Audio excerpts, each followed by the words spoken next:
Kære alle sammen. Jeg beklager jo alle jer, som ikke fik set konfirmationen, eller hvad man skal kalde det, som foregik over i kirken. Ja, faktisk så troede jeg slet ikke, jeg ville nå. Jeg nåede den her konfirmation. Men den åndssvage sukkersyge, og det er ikke fordi, der har været noget særligt optur over ellers. Ja, med skilsmissen og alt det der. Nej, men seriøst, jeg er fucking glad for alle gaverne.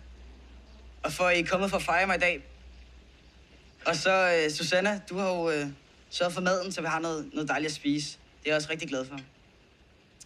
Og dig, far, du skaffede jo teltet, så vi har et sted at holde festen. Det er jeg også glad for.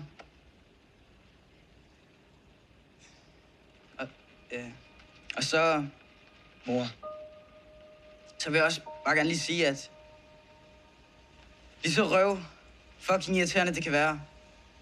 Jeg har en mor, der er så stadig som min mor, hun jo er. Så giver det i hvert fald en følelse af, at jeg vil nok så klare det. Klare det hele. Måske ikke lige tale også til stilkarakter, men fuck nu det, ikke mor? Ja, tak for det.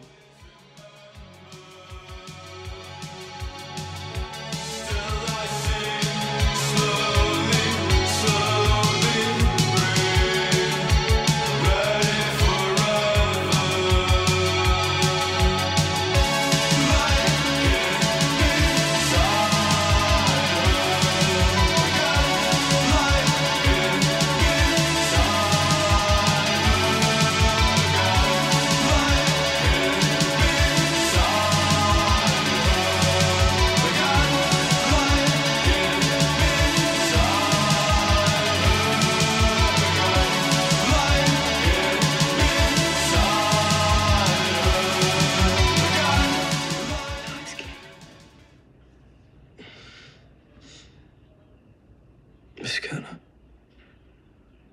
Du besvimede. Jeg tror, du er sukkersyg. Sukkersyg?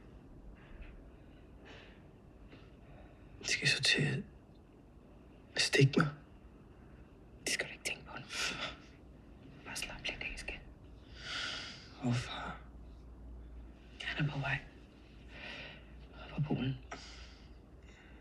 Jeg troede, sukkersyge var sådan noget, man arver. Ja. Det kan også ramme lægesønner. Hvis mødre har haft deres hoved lidt for langt op i deres egen op. Var det derfor, jeg var så træt?